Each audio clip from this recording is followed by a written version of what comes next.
नमस्कार विद्यार्थी मित्रांनो, द युनिक अकॅडमी मध्ये आपलं स्वागत आहे।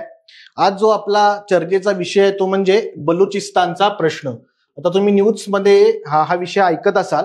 आता बलुचिस्तानचा प्रश्न म्हणजे आपल्याला आपल्या अभ्यासक्रमाच्या अनुषंगाने बघायचं आहे, म्हणजे फार डिटेल मध्ये न जाता आपल्या अभ्यासक्रमाला हा कुठं जोडता येतोय, आपल्याला आंतरराष्ट्रीय संबंधाला जोडता येतोय।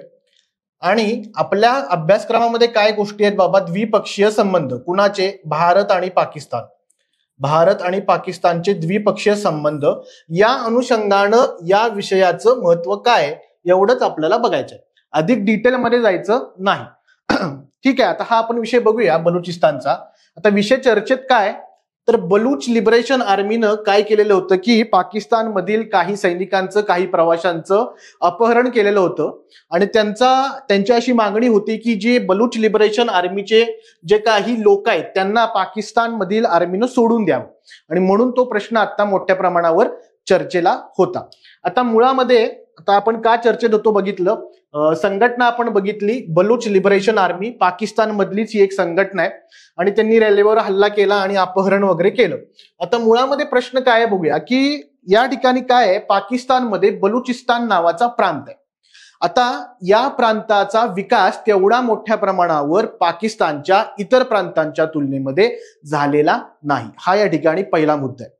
आणि म्हणून बलुचिस्तान लिबरेशन आर्मी सारख्या अजून भरपूर संघटना तिथं कार्यरत आहेत आणि या संघटनांची मुळात मागणी काय आहे की आम्हाला पाकिस्तानपासून वेगळं व्हायचं आहे, आम्हाला वेगळं व्हायचं आहे। म्हणजेच आपण काय म्हणू शकतो, ही जी प्रवृत्ती आहे त्या प्रवृत्तीला म्हणूया अलगतावादी किंवा विलगतावादी प्रवृत्ती। अलगतावादी गट आपण म्हणतो ना, अलगतावादी किंवा विलगतावादी, हे जे गट आहेत यांना काय व्हायचंय, वेगळं व्हायचं। आणि त्यातला एक मोठा मजबूत गट कुठला आहे, Baloch liberation army, Baloch liberation army. आता मुळात काय तुम्हाला सांगितलं की बलुचिस्तान नावाचा प्रांत आहे आणि त्या बलुचिस्तान मधील प्रांताचा विकास झालेला नाही। कुठल्या तुलनेत, तर सिंध प्रांत आहे पाकिस्तानामध्ये, बघा सिंध पंजाबी लोकांच्या तुलनेमध्ये या बलूच लोकांच्या मागण्यांकडे लक्ष दिलेलं नाही किंवा त्यांच्याकडे दुर्लक्ष करण्यात आल्याचा आरोप केला जातो। दुसरी गोष्ट, बलुचिस्तानचा जो प्रदेश आहे मुळात तो संसाधनानं संपन्न असा प्रदेश आहे, मग तिथल्या संसाधनांचं त्यांनी शोषण केलंय, मात्र त्याचा फायदा बलुचिस्तान मधील लोकांना मिळालेला नाही आणि म्हणून तिथं असंतोष आहे आणि त्यातनं अशा संघटनांचा उद्गम झालेला आहे, उदय झालेला आहे। बलूच प्रांताला वेगळे करून स्वतंत्र देश स्थापन करण्याची बलूच लिबरेशन आर्मी सारख्या संघटनांची मागणी आहे। बघा, बलूच प्रांताला वेगळे करून स्वतंत्र देश स्थापन करण्याची यांची मागणी आहे। दुसरं, आता आपण म्हणलं की बलुचिस्तानला वेगळं व्हायचंय अशी तिथील संघटनेची मागणी आहे। मग या घटकाला पॉलिटिकल सायन्स मध्ये, राज्यशास्त्र आणि आंतरराष्ट्रीय संबंधामध्ये एक वर्ड आहे, त्याला आपण म्हणतो स्वयंनिर्णयाचा हक्क, स्वयंनिर्णयाचा हक्क, आणि त्याला इंग्लिश मध्ये म्हणतात, बघा हा खूप महत्वाचा आहे, स्वयंनिर्णयाचा हक्क त्याला इंग्लिश मध्ये म्हणतात right to self determination, right to self determination. हे बघा शब्दातच आहे, राईट हक्क कशाचा, टू सेल्फ डिटर्मिनेशन, स्वतःविषयी निर्णय घेण्याचा हक्क, म्हणजे आपण त्याला म्हणलं स्वयंनिर्णयाचा हक्क। म्हणजे आम्हाला पाकिस्तानमध्ये राहायचंय की नाही याबाबतचा निर्णय घ्यायचा हक्क आम्हाला आहे। तसं या बलूच प्रांताला काय, बलूच प्रांतातील लोकांची आणि संघटनांची मागणी काय, आम्हाला स्वयंनिर्णयाचा हक्क आहे, आम्हाला थांबायचंय की नाही इथं पाकिस्तानामध्ये याविषयी आम्हाला हक्क आहे। आता मी तुम्हाला म्हणलं थोडंसं बाजूचा विचार करूया, स्वयंनिर्णयाचा हक्क, भारतामध्ये पण अशी लोकांची काही मागणी असू शकते। मग आपली काय भूमिका आहे स्वयंनिर्णयाच्या हक्कामध्ये, आपली स्पष्ट भूमिका आहे, आमचा स्वयंनिर्णयाच्या हक्काला तेव्हाच पाठिंबा आहे जेव्हा एखादा देश वसाहतीच्या अंतर्गत असेल, जेव्हा एखादा देश वसाहतीच्या अंतर्गत असेल। आता आपलं आठवा, आपण जेव्हा ब्रिटिशांच्या अधिपत्याखाली होतो तेव्हा आपण कुणाच्या अंडर होतो, ब्रिटिशांच्या अंडर होतो, मग तेव्हा आपल्याला स्वयंनिर्णयाचा अधिकार होता का, होता, अशी भारताची भूमिका आहे। मग आज मात्र कोण म्हणालं की भारतामधून आम्हाला अलग व्हायचंय, तर ते चालणार नाही, कारण आपण आता वसाहती अंतर्गत आहोत का, नाही। म्हणून भारताची भूमिका भारताचं इंटरप्रिटेशन या हक्काचं वेगळं आहे. असे प्रत्येक देशाचं या हक्कांसंदर्भातील विश्लेषण, इंटरप्रिटेशन वेगवेगळं आहे. आता इथं या पुन्हा इथं या बलूच प्रांतातील लोकांना काय पाहिजे, राईट टू सेल्फ डिटर्मिनेशन पाहिजे. थोडक्यात सोप्या शब्दामध्ये त्यांना वेगळं व्हायचं, त्यांना अलग व्हायचंय. चला आता पुढे जाऊया. आता असं अलग व्हायचंय म्हणल्यावर पाकिस्तान मधील जी संघटना आहे, बलूच लिबरेशन आर्मी आहे, या संघटनांना पाकिस्ताननं काय करायचं केला, दडपून टाकण्याचा प्रयत्न केला आणि त्यामध्ये मोठ्या प्रमाणावर हिंसेचा वगैरे वापर केलेला आहे.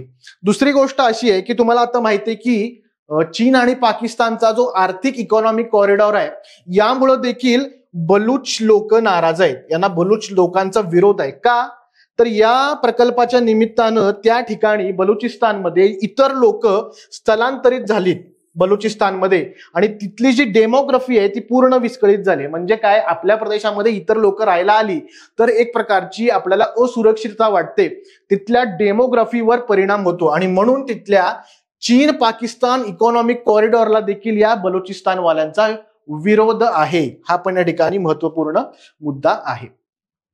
आता मगाशी म्हणलं की पाकिस्ताननं हिंसा वगैरे केली, त्याला एक शब्द आहे extra judicial killing. Extra judicial killing. हा, आता हे आपण बलूच प्रश्न एवढ्यासाठी बघितला कारण त्यात भारत पाकिस्तान संबंधाचा आयाम आहे. आता बघा, ही बलूच लिबरेशन आर्मी आहे, ती अलगतावादी विलगतावादी संघटना आहे, त्यांना वेगळं व्हायचं आहे, हे आपण बघितलं. आता पाकिस्तान काय करते, पाकिस्तान भारतावर आरोप करते की तुम्ही बलूच लिबरेशन आर्मीला पाठिंबा देताय, तुम्ही त्यांना स्पॉन्सर्ड करताय, तुम्ही त्यांना निधी पुरवठा करताय आणि म्हणून आपली प्रतिमा डागाळण्याचा प्रयत्न पाकिस्तानकडून आंतरराष्ट्रीय पातळीवर केला जातो की भारताला ते काय म्हणतायत की भारतीय पुरस्कृत कारवाया, त्याला एक शब्द वापरला जातो राज्य पुरस्कृत कारवाया भारताकडून केल्या जात आहेत. त्याला इंग्लिशमध्ये काय म्हणतात, स्टेट स्पॉन्सर्ड ऍक्ट, असा आरोप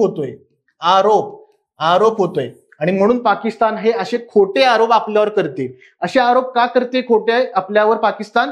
कारण आपण काय करतो, पाकिस्तानवर आंतरराष्ट्रीय स्तरावर सांगत असतो की पाकिस्ताननं आमच्या इथं दहशतवादी हल्ला घडवला. आता आपला सगळ्यात 26/11 जो हल्ला आहे त्याला भारतानं काय म्हणलेलं होतं, स्टेट स्पॉन्सर्ड ऍक्ट, आणि तो केलेलाच होता पाकिस्ताननं. म्हणूनच भारतानं नाव घेतलं की पाकिस्ताननं राज्य पुरस्कृत दहशतवादी कारवाया आमच्या देशामध्ये केल्या.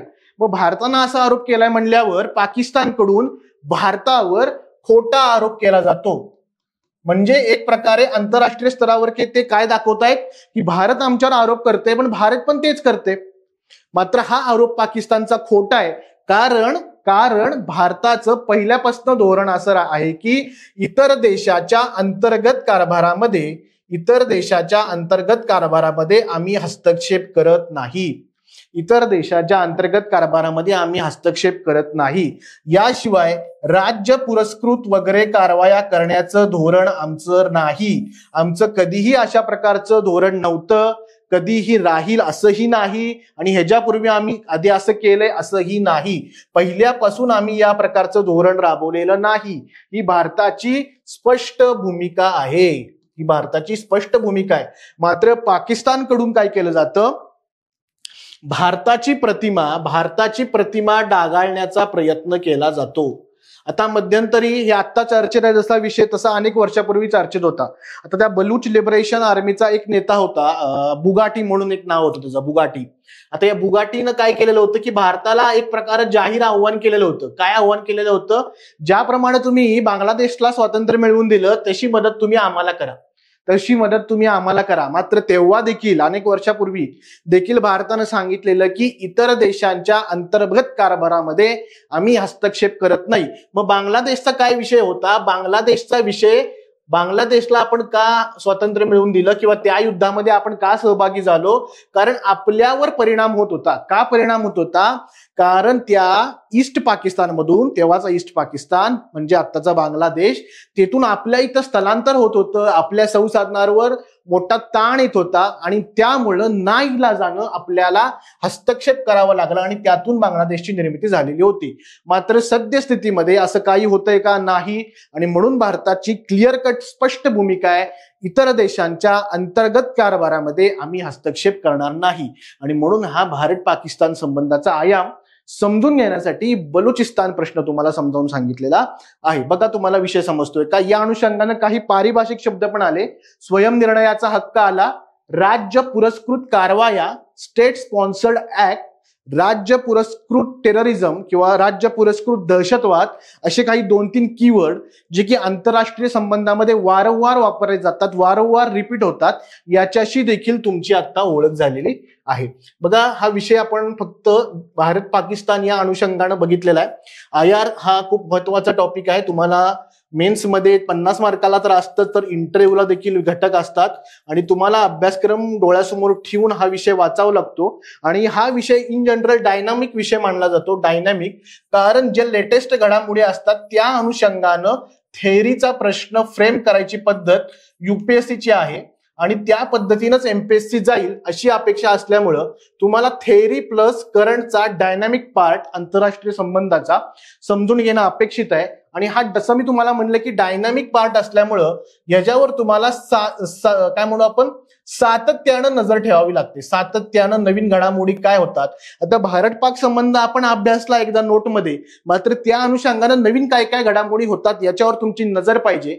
आणि या चालू घडामोडीच्या बातम्या तुम्ही जर उत्तरामध्ये समाविष्ट केल्या तर ते चेरी ऑन द केक होतं. चेरी ऑन द केक होतं म्हणजे काय, तर उत्तरामध्ये तुम्ही काय करता, परीक्षकाला एक प्रकारे इम्प्रेस करता, अधिक तुम्ही एक्स फॅक्टर जनरेट करता आणि तिथून तुम्ही मार्क घेता. मग इतरांपेक्षा वेगळं काय करायचं असतं, तर अशा प्रकारच्याच गोष्टी तुम्हाला करायच्या असतात मुख्य परीक्षेमध्ये. बघा, विषय समजतोय का?